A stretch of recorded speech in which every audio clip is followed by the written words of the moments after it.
La prophétie des étoiles.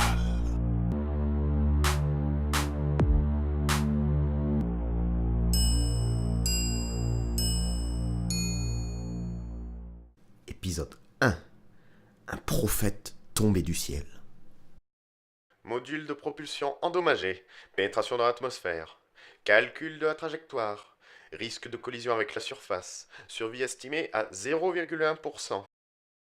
Il a suffi d'un caillou pour me mettre dans ce pétrin. Je tire comme un fou sur les gâchettes pour le redresser, mais rien n'y fait. Je vais mourir ici, éclaté comme une grosse tomate bien mûre. J'enclenche les leviers de propulsion latérale pour changer de cap, dans l'espoir que...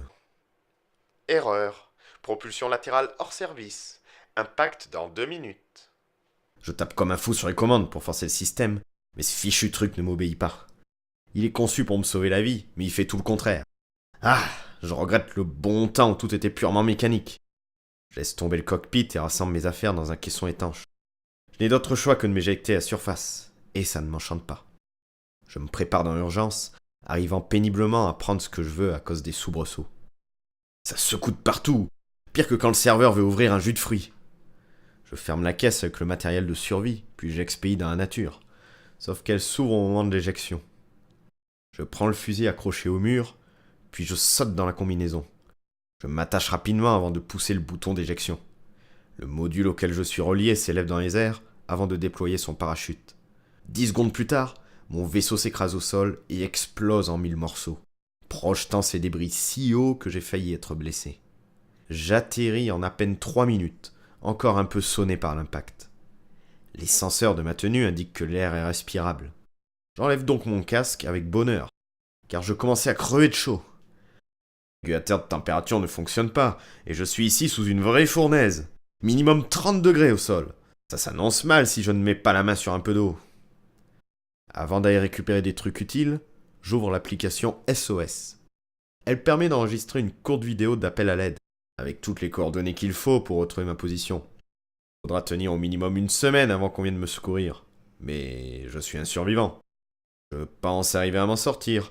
Enfin non, je dois m'en sortir. Mon gosse de 1 an me connaît à peine. Faudrait pas que ma femme ne lui parle de moi qu'avec des photos. Mêlée! Ici le capitaine Jonathan Messmeyer. Suite à une collision avec un petit astéroïde, mon vaisseau s'est écrasé sur une planète inconnue. J'ai largué du matériel de survie, mais la caisse s'est ouverte. Je ne sais pas ce qui sera exploitable. J'ai besoin d'aide en urgence. La vidéo s'encode lentement, puis elle se transfère sur le réseau universel. Je commence à pousser un « ouf » de soulagement, avant de lire un code d'erreur à 99% de chargement. L'appareil s'affole et dérègle ma tenue, qui se met étrangement à relâcher tout son stock d'oxygène. Je la quitte vite fait avant qu'un court-circuit ne la fasse exploser. Je me demande quel est l'imbécile qui a fabriqué les modules de secours. Ils sont tous tombés en panne un par un. Pfff, quelle guigne. Maintenant que je dois me débrouiller seul, je marche jusqu'au point de chute du matériel. Comme je m'y attendais, la plupart des objets sont inutilisables. Je trouve de la bouffe disputée par les oiseaux, des boissons répandues à terre et des objets du quotidien bien endommagés. Je regarde du côté de la rivière, des fois que... Je me déshabille pour ne pas mouiller mes vêtements, puis je me dirige vers ceux qui brillent. Par miracle, quelques bouteilles d'eau ont survécu à la chute, avec un paquet de biscuits, quelques céréales et un peu de viande. Pendant que je ramasse ces maigres denrées, une tablette de qualité militaire se heurte à mes chevilles. Bon sang! J'ai de la chance qu'elle flottait entre 2 eaux! En quoi, je ne l'aurais jamais récupérée. Je remonte sur la rive, tout excité par mes trouvailles, lorsqu'il me semble apercevoir une silhouette devant moi. Je me fige et regarde de tous côtés, mais il n'y a personne.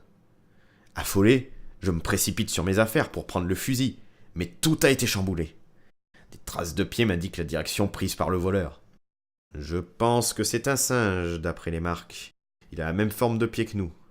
Je commence à me rhabiller pour lui donner la chasse, lorsqu'un canon se pointe sur ma nuque. « Qui êtes-vous » ? Tu es celui dont les Écritures parlent. Vous le reconnaîtrez. Il descendra du ciel et ne tremblera pas devant les armes. Je me retourne et la femme qui me menaçait se prosterne à mes pieds.